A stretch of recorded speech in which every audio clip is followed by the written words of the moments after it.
afternoon. So this is English 133, and this is what it looks like, and it's breaking through college reading. Brenda D. Smith and Leanne Morris. I hope it's the same one that you guys have. Okay, so let me know, because sometimes I get confused. One term I got confused and I was using a completely different book. But this is it, okay? So your first two chapters, chapter 1 is super, super important, okay? So you have until April 1st, which is Thursday, at 11, I think it's Thursday, 11:59, okay? So on April 1st, which is Thursday, you have until 11:59 p.m. because once it's 12 midnight, then it becomes April 2nd, okay? So you have 3 days to do this. You can write on your books, okay? Oh, you know what? I told you guys I'd give you till Monday so you can go get it. So I think I'm going to give you till Monday for your assignment to get this done. So if I make a mistake like I did right now, will you guys tell me? I'll give you through to April 5th for deadline because you guys have to go pick up your books, okay? And it doesn't mean that just procrastinate, because this, you know, it doesn't take long. It's a lot of stuff, but it doesn't take long, okay? So here it goes, all right? Chapter 1 and Chapter 2 is crucial, and you will learn so much. So it's very important that you pay attention. I will do a whole lecture on it because it's really, really important. So here we go, all right? So Chapter 1, sorry. Chapter 1 is this is your assignment. Page 1 and Chapter 1 is page 3, personal feedback. And then you go to page 7. It's a weekly time chart. You fill out all your week and everything that you do there, okay? In the bottom, right here, because my book is super old or whatever, you have to put in all the amount of time that you spend. Please forgive my my nails, they're a hot mess. That you put in studying or going to school, and you have to times it by 2, okay? Once you do that, it gives you the amount of hours that you have to spend to get like really, really good scores in your school. It's gonna blow your mind away, okay? The other thing about school is that school is a job, okay? And so you need to put in lots of time. And how do you do it? You can do it, okay? Anything is possible. What does that mean? You know, if you probably have, you know, spouse, you probably are working, you probably have kids. If you don't have any of those, be lucky and you have a lot of time, okay? Even though you think you don't, okay? And if you have all that, you can do it, okay? You can do it. This is the time where you have the stamina and the ability to get it done, even though it's a lot, okay? So you can do it, okay? But you need to really work on your schedule. You really need to dominate your schedule, and you really need to, you know, optimize everything, okay? I will tell you this. I guess this is what it's going to be. Excuse me. I need a Kleenex. Please forgive me. I'm so sorry. I have allergies today. Please forgive me. So I guess I could start it, but I've already said a lot of stuff. So please forgive me. Anyway, so look, this is the deal. Where was I? You need to put in a lot of time. I don't watch any TV, all right?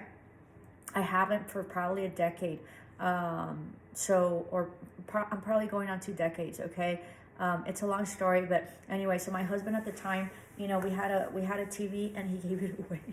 So I was dating him at the time, and so when I got to his loft, because he used to live like in a penthouse, there was no TV, and I was like, where's the TV? He's like, I gave it away, so-and-so didn't have a TV. I said, we didn't either, but it was the best thing that ever happened to me. So I don't watch any TV. I am kind of addicted to YouTube because I'm a YouTuber. You know, I don't have all that many subscribers, but I have somewhat, so I'm sort of addicted to YouTube, okay? But other than that, I don't watch any TV. I don't watch any, all I do is, you know, sort of exercise, work, and be with my family, okay? So be mindful of the time that you're spending. So when you're doing this chart, be mindful of it, and then you need to fill it all completely, okay? The other thing about this is that it doesn't state it here, but I want you to write down, just for your purposes here on the side, how much you spend on social media and your phone, okay? You're going to be flabbergasted. And like I tell you, stop watching Snapchat and Instagram and YouTube and Facebook. I think you guys don't do Facebook, but I think there's still a lot of people that do Facebook. First and foremost, Facebook is selling to the Russians all your information, okay? And and there's all sorts of social media that's selling to you, Twitter, TikTok, all that. Okay, so be mindful. And then they target, they target you specifically on what you watch. Okay, so be very mindful of that. They're going to change laws about that, but be very mindful of that. You're going to be flabbergasted at how much time you spend on stupid stuff. Okay, so, or you're going to know that you don't have time for anything, and so you need to find time for yourself to balance yourself out, because you also need time to recharge and be yourself, because if not, you're going to have a nervous breakdown. So having said that, also is that stop watching other people's life. You start living yours, and you start living your own life. Don't be watching other people's lives. Who cares? Who cares about their life, and who cares what they do? And if I just recently got on Instagram, because it's a way of telling my clients where I'm going to be for the weekend or whatever when I do, my readings and dream interpretations and my tarot readings and my oracle readings or whatever. And I hope you don't take that bad or anything. It's just, it's something that I do on the weekends. And so I just, all those people like the Kardashians, the Chrissy, whatever, they're constantly on Instagram because that is their business. Okay. And so that's what they're focusing on, and that's how they make a living. We don't make a living off of that. So don't focus on that. You make a living on your life, and you make a living on whatever it is that you're doing, your family, your work, your school, your profession, your whatever, your dreams. Stop looking at other people and stop wasting time viewing other people's lives and start living your own. Okay, so here you're gonna do that on page 7. Okay, and then you're gonna go to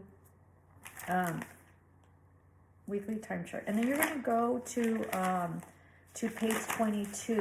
All right, take notes. You're gonna go to page 22, and on page 22 there's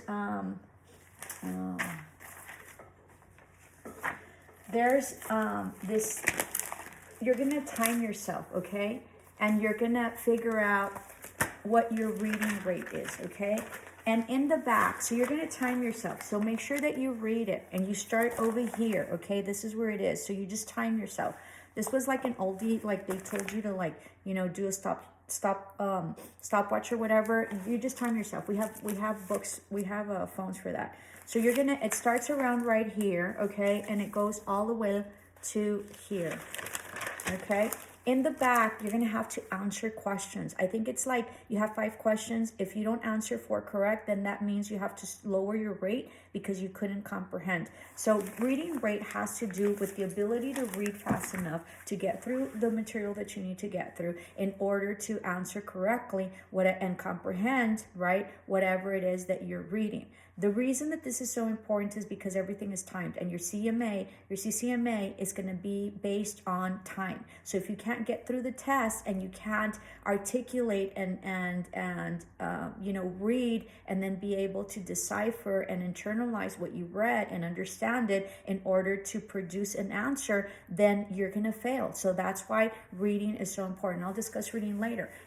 Reading is like running. You can't want to run a marathon if you've never ran before. So reading is about, creating stamina to be able to read quicker and faster. And the more you practice, the more you do it, the faster you get. Okay. And if you haven't ever read like a book completely or whatever, you're probably not reading what you like. The bad thing about school is that you're reading stuff you really don't want. But the faster and the more that you read, the faster you're going to get and the more comprehension you get. So that is what this exercise is about. So after you do that, pay attention. After you read and you take your time, right? You time yourself, not take your time. Don't take your time. You time yourself, and then you answer the questions in the back. You're gonna get on the web. You're gonna get in the internet. This article you can't find anywhere else. You're gonna look for an article that's with Forbes. So Forbes has the article, and it's gonna say, "Do you read fast enough to be successful?" So after you do this assignment, you have to go to the web. Find the article in Forbes magazine that says, and you just type in Google, Forbes, do you read fast enough to be successful? There, it'll give you a chart, okay, and levels that you have, and it'll give you your level. So here on the side of this, you're gonna have to tell me what level you are at. Some students, don't pay attention. Pay attention. You need to know where you're at. Don't be shocked. Mostly everybody's at an 8th grade level, okay? But it gives you, I don't know if it's true or not, but it's what we have. You know, I think I'm sort of like an 8th grade or a little bit above. You know, I also have trouble seeing physically. So that created a huge problem for me because I couldn't see whatever it is I was reading when I was taking the test because I did it electronically, okay? There's all sorts of excuses like I am saying them right now. In the end, bottom line, we need to up our reading rate and our comprehension rate. If we're not comprehending, that means that we need to reduce the reading, okay? So make sure that you figure that out, okay? There's also on page 26, and I didn't put this here, but I'm going to do it. So on page 26, I want you to do exercise 12. No, on page 26, okay? So chapter 1, page 3, personal feedback, page 7, weekly time chart, page 22 through 24, which is reading rate, okay? And the article, so you can write down what your reading level is. That's called Forbes. Do you read fast enough to be successful? And then I really want you to read page 26. It's called Expand Fixations. You're supposed to read the whole chapter, but in case you don't, fixations are when you blink. You know, we always blink, right? So when we're reading, every blink is about, every time we blink, we are able to get in 2.5 words in. So the more words we can get in and the more vocabulary we learn and the faster we can get in the vocabulary and the words before we blink, the faster we can get through the rate. So fixations are very important and they're crucial to you establishing what it is that you need to establish to get in more words before you blink again. Because when you blink, then you have to readjust. The other thing about readjusting, okay, with sight, and if you can see, you're very lucky because I come from a family that has keratoconus, not corona, okay? It's called keratoconus, and it's mostly in the males. It's very interesting. And so my brothers have had 2 cornea transplants in each eye, and it's been very hard for them. I mean, they live with it, and they've obviously have have modified for their disability, but they have a hard time seeing, okay? They're not blind, right? But they are considered legally blind, and glasses do not work, all right? So be very mindful and be very careful because sometimes people have disabilities that you can't see, and that doesn't mean that they don't have it. So because glasses don't work, they can't see, you think that they would have like major glasses, and they don't. So they all wear glasses now, but there is patients that have keratoconus that eyeglasses don't work, so it doesn't matter. And what it is that your cornea starts losing its shape, and so it doesn't keep it doesn't keep your eyeball in place, and so the distortion of whatever it is that you're seeing gets very distorted, okay? So be mindful and be grateful if you can see, because it is horrible to have that, okay? So during the fixation, every time you blink, then it's 2.5. So so try to be mindful of that. And what I'm really trying to do in this course is really build up your vocabulary, and I will teach you how to decipher words and how word families are created, so that way with your medical terminology you can breeze through that class and you can be able to categorize your words in order to learn them faster and in order to be able to take a more logical and educated guess in case you don't know what the word is, okay? Because words are based on prefixes, suffixes, and root words. It's sort of like at the beginning when we did kinder, right? So it's like cat, cat, the root word is at, so it's fat, pat, cat, sat, mat, okay? So as long as you change the first consonant, you change the whole word. But as long as you understand that the root word is at, then you can understand it. All words are created that way, sort of, but then you get into more elaborate and more complex words as you grow up, and especially in your field in medical terminology. Medical terms are derived from Greek and Latin. So if you know Spanish, any Romance language. So Romance languages are Spanish, Portuguese, Italian, French, Portuguese, French. I think Romanian, and I'm always missing one. Spanish, of course, and I'm missing one. So if you guys know what it is, let me know. So if you have a base of that, then you can sort of decipher because of your background, because of your cognition, because of your metacognition, which is your prior knowledge and your knowing on how it is that the words are created and what it is that the words say. So like anti means not, okay, or against, all right? So so that is really very important. So that's chapter 1, all right? And then we go to chapter 2.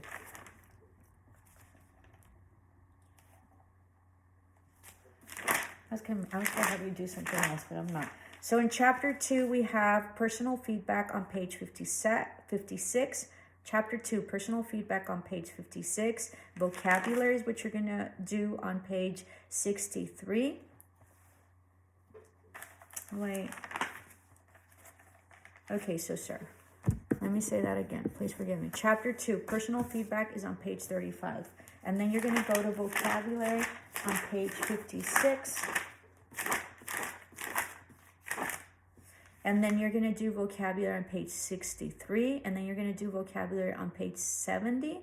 And then on page 72 through 74, you're going to read all that and you're going to do part 1 and part 2. You can write on your books. That's what your books are about. I highly encourage you to keep this book and never throw it out. It's very important. And then you can screenshot it and then upload it. The links are not yet up, okay, but they will be. And I will give you till Monday. That doesn't mean to prolong it till Monday. If you go get your book, go get it, get it done, because then you're gonna really fall behind, okay? So make sure that you do that. Do not do the comprehension vocabulary, which is a different exercise than vocabulary, okay? So let me know if you have any problems. You should not have any problems.